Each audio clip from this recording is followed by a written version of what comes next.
Bienvenidas, bienvenidos a una emisión más de Consumo TIC. Yo soy Guadalupe Michaca y hoy voy a conversar con Mariliana Méndez, secretaria general de la Asociación Interamericana de Empresas de Telecomunicaciones, la ASIET, para hablar justamente sobre cómo estamos viendo en este momento el panorama para América Latina, sobre los desafíos en materia de conectividad, sobre telecomunicaciones, sobre política pública y muchos otros temas más. Y por lo pronto, pues Marilena, agradecerte de verdad el tiempo que nos das para platicar contigo. Bienvenida. Gracias, Lupita. Un gusto verte. Muchísimas gracias por invitarme. Un placer. Y bueno, pues como adelantaba Mariliana, justamente hablando en términos de conectividad, pues tenemos por ahí un datito que me gustaría comentar contigo y conocer cuál es tu perspectiva al respecto. La Unión Internacional de Telecomunicaciones nos dice, por ejemplo, que conectar en 2030 a las más de 3,000 millones de personas que a nivel mundial pues no tienen acceso a Internet exige una inversión. El número es impresionante, 428,000 millones de dólares. Y es aquí con este dato que quisiera abrir la conversación, Mariliana. ¿Qué desafíos, pues ya sabes, regulatorios, económicos, sociales, enfrenta un desafío, un tema como este tan importante para la región, para América Latina? Sí, los desafíos son enormes, ¿verdad? Y sobre todo en este entorno económico. Recientes datos de la CEPAL nos indican que la economía latinoamericana se contrajo un 7.7% en el año 2020 y casi 3 millones de empresas cerraron durante ese año a causa de la pandemia. Amén de esto, también la muy triste cifra de que la región aporta cerca del 28% de las víctimas de COVID-19 a nivel mundial, a pesar de que en su territorio vive apenas el 8,4% de la población del planeta. Es decir, definitivamente el entorno macro es un entorno duro, es un entorno difícil. Ahora bien, cuando nos movemos al tema de conectividad, y el dato que arroja la OIT es un dato muy grande en millones de dólares. Cuando hablábamos de América Latina, antes incluso de la pandemia, aquí hablábamos de que para movernos hacia los niveles de conectividad de países más desarrollados, países de economías más desarrolladas, podríamos estar hablando de unos 161,000 millones de dólares solo para América Latina. Esto de acuerdo a un estudio del CETLA hecho por Análisis Mason. Entonces, aquí tenemos enormes retos. La OIT reciente saca hace poquitos días un informe donde habla que el 95.5% de la población latinoamericana está cubierta por al menos una red 3G.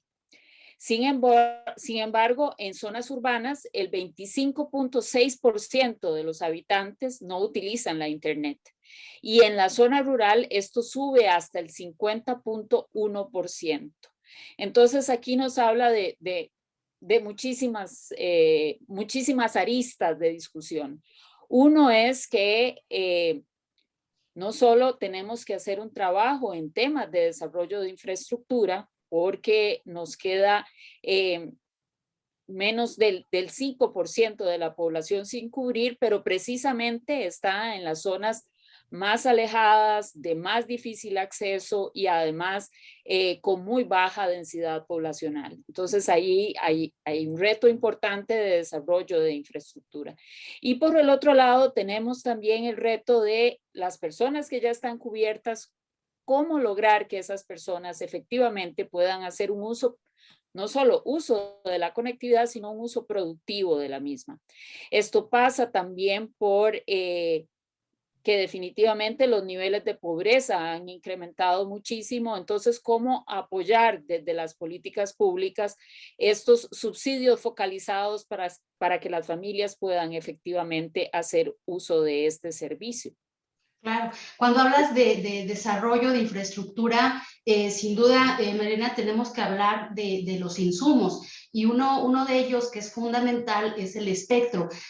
Hace algunos meses tuvimos en México una conversación muy amplia pública sobre el tema justamente de los precios del espectro y ahí quisiera preguntarte, Mariana, ¿cómo ves el panorama en términos regionales? Hablamos de que en México se pagan el espectro pues más caro de toda la región, pero también hay particularidades de diferentes mercados. ¿Tú qué opinas al respecto? ¿Cómo estás viendo ese tema? Sí, el espectro radioeléctrico como insumo esencial para la conectividad inalámbrica es un tema complejo en América Latina. En general, vemos muy poco espectro que se pone a disposición de los operadores y cuando se pone a disposición hay un alto costo de el solo acceso al recurso mismo, ¿verdad? A sabiendas que el recurso, si no se utiliza, no tiene valor. Es un recurso natural que debe estar al servicio de los ciudadanos para que tome valor y que genere bienestar. Entonces, además de esto, o sea, poco espectro asignado, altos costos para acceso al espectro, también tenemos altos costos de renovación de las licencias de espectro radioeléctrico y altos costos recurrentes de pago de espectro, como es también el caso mexicano. Entonces, definitivamente es una barrera absoluta, es decir, sin acceso a espectro no es posible proveer servicios y además a mayor cantidad de espectro, menor el costo del servicio y por ende se traslada esa asequibilidad hacia el usuario final. Entonces es una cadena de elementos que deben ser tomados en consideración. Efectivamente, el caso mexicano es un caso de señalar, incluso el presidente a finales del año pasado hubo una discusión muy amplia sobre esto porque se pretendía incluso incrementar este costo y efectivamente esto viene señalándose como un problema desde hace muchísimos años, no solo por la industria, sino también por organizaciones internacionales como la OCDE o incluso también la GCMA ha hecho estudios específicos sobre el costo del espectro radioeléctrico en México y tenemos una muy clara señal de la industria cuando este costo lo que produce es desinversión entre los operadores. Entonces, definitivamente es algo que hay que mejorar, no solo en México, en Latinoamérica completa. Además, hay otros casos, ¿verdad? Otros casos a señalar en el que las licencias son de muy corto plazo, por ejemplo, eso es también los modelos de negocio no se permiten desarrollar si los plazos de asignación de las licencias son cortos y podemos ver modelos en otros países. Estamos hablando de que España está ampliando muchísimo el tiempo de las licencias, los años en que el espectro puede ser utilizado y, por ejemplo, Nueva Zelanda pudo asignar espectro 5G con un costo único para los operadores y con bajos costos, pero con un desarrollo muy ambicioso para los servicios en esta nueva tecnología. Es decir, ya hay ejemplos en otras latitudes que podemos imitar en este sentido. Claro. Ahora que hablas de estos efectos que tienen justamente los precios del espectro, hablas de desinversión y creo que esa es una palabra que no debiera estarse pronunciando en un mercado tan importante como el de las telecomunicaciones. Al final estamos hablando de lo que nos mantiene conectados y bueno, no hace falta tampoco explicar mucho sobre lo que ha significado las redes de telecomunicaciones en una época como la que nos ha tocado vivir en medio de la pandemia. Ahí quisiera también preguntarte, Mariliana, en temas justamente de inversión y quizás para quienes nos están viendo y no están muy relacionados con estos temas, la inversión de la industria es la que empuja justamente y la que hace posible que podamos comunicarnos por teléfono, que tengamos estas videollamadas como la que estamos sosteniendo en este momento. Platícanos un poquito más al respecto, por favor. Sí, efectivamente, la base de la digitalización son la infraestructura, las redes de telecomunicaciones y las redes de telecomunicaciones no son sino infraestructura.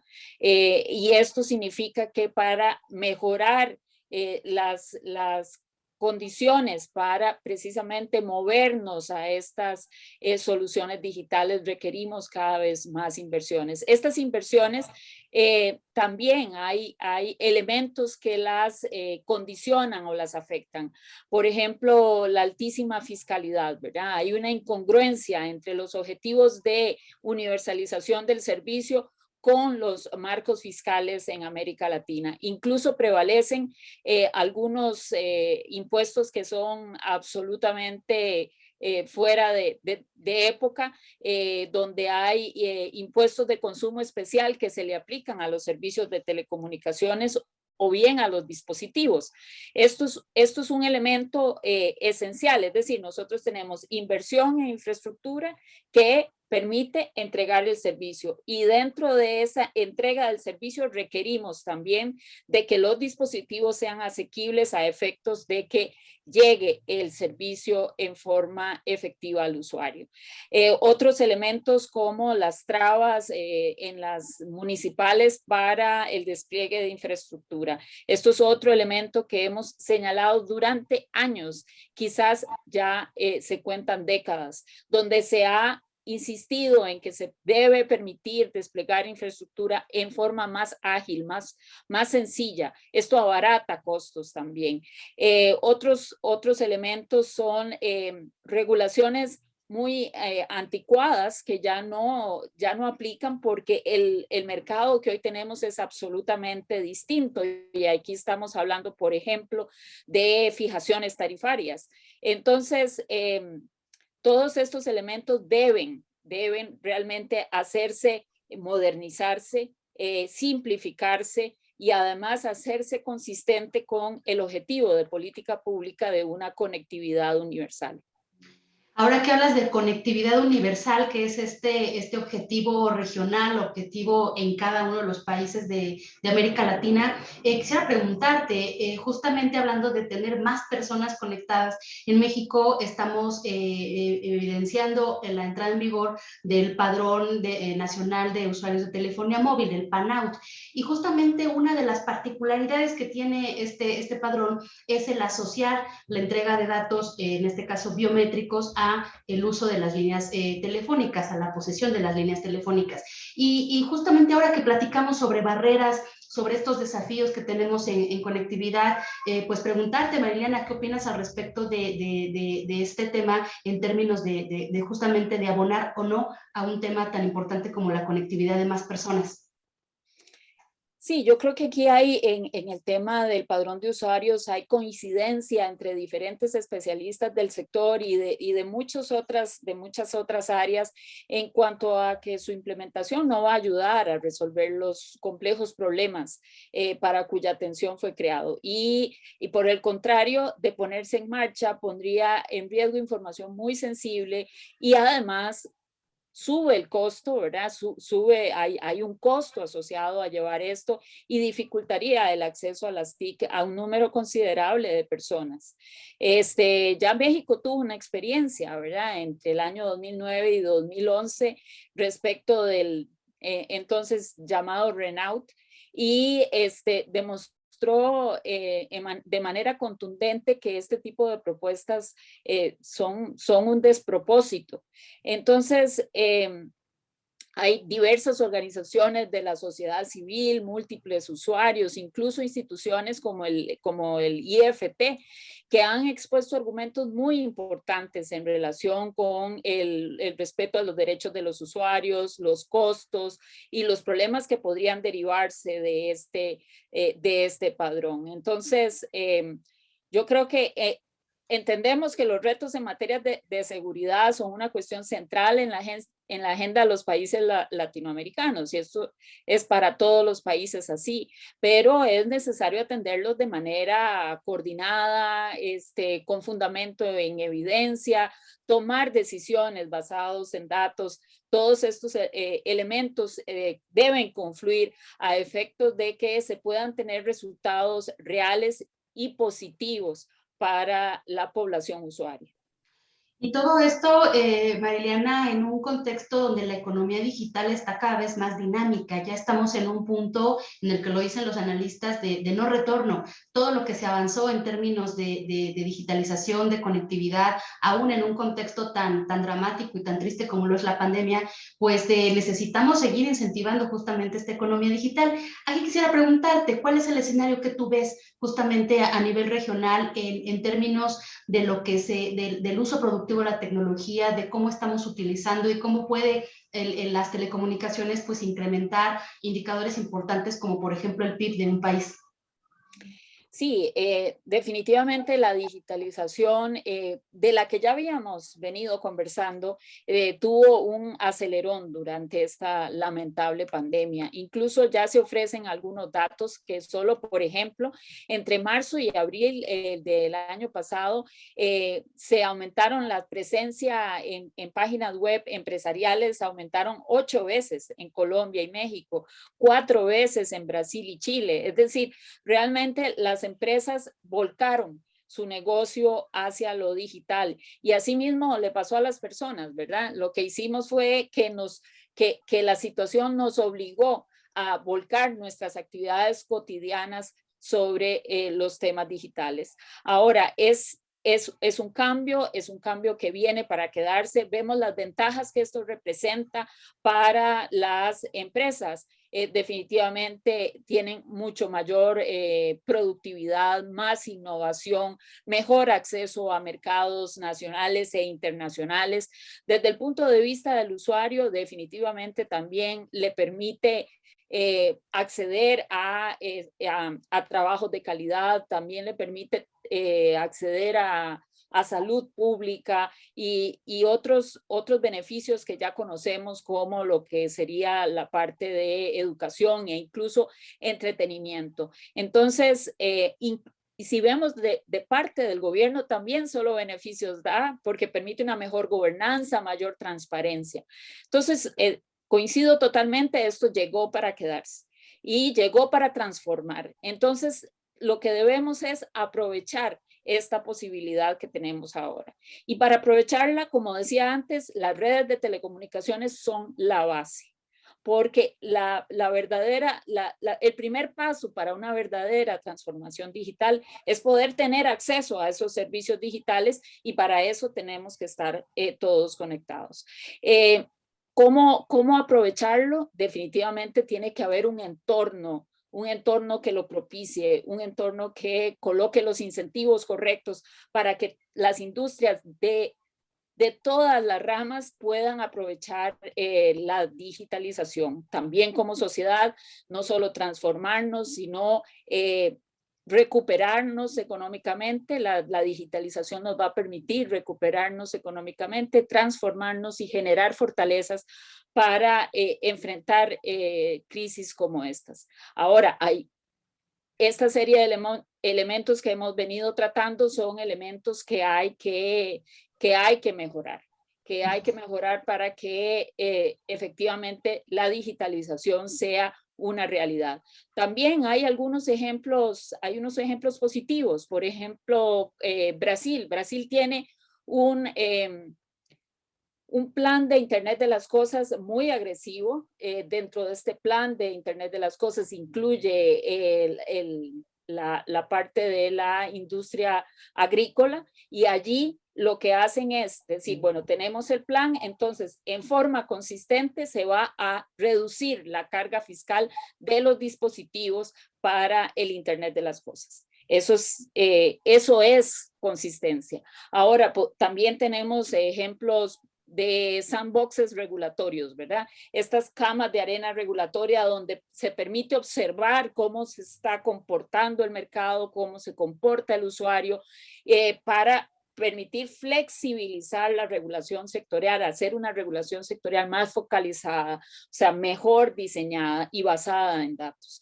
Así también podemos ver que hay modelos muy innovadores para llevar conectividad en zonas rurales, importantes esfuerzos para la parte de subsidio a la demanda. Es decir, todos estos elementos son bloques constructivos de suyo importantes para buscar una digitalización que sea muy inclusiva en nuestra región. Hablas justamente de todos estos retos, de cómo es necesario tener este panorama que habilite la digitalización, y sin duda me quedo con lo que comentas. Son muchas las piezas y aún muchas las cosas que tienen que suceder para alcanzar esta digitalización plena, inclusiva. Y bueno, pues creo que el mensaje de Asier es claro para quienes tienen al final el poder de la decisión, que son en buena parte los gobiernos, los hacedores de la política pública, y que de ahí que sea tan importante pues replicar el mensaje que organizaciones como ASIET están teniendo, Mariliana. Sí, exactamente. O sea, requerimos focalizar los esfuerzos a través de esas agendas digitales transversales que ya no solo se queden en el silo de las tecnologías de información y comunicación, sino que corten transversalmente todos los otros sectores. La digitalización es total y bueno, lo que necesitamos es que eso se convierta en beneficios para la población. Claro. Pues Marilena, de verdad que quisiera quedarme platicando contigo mucho más. Creo que los temas siempre son muy bondadosos, y para quienes nos apasionan estos temas, pues podríamos quedarnos ahí todo el día, pero no quiero robarte más de tiempo de tu agenda, que agradezco profundamente nos hayas dado un espacio para platicar. Principalmente, pues agradecerte mucho, Marilena. Gracias a vos, Lupita, y estamos como siempre a la orden. Cuídate mucho. Gracias. Amigas, amigos de Consumo TIC, muchas gracias por habernos acompañado hoy. Hasta la próxima.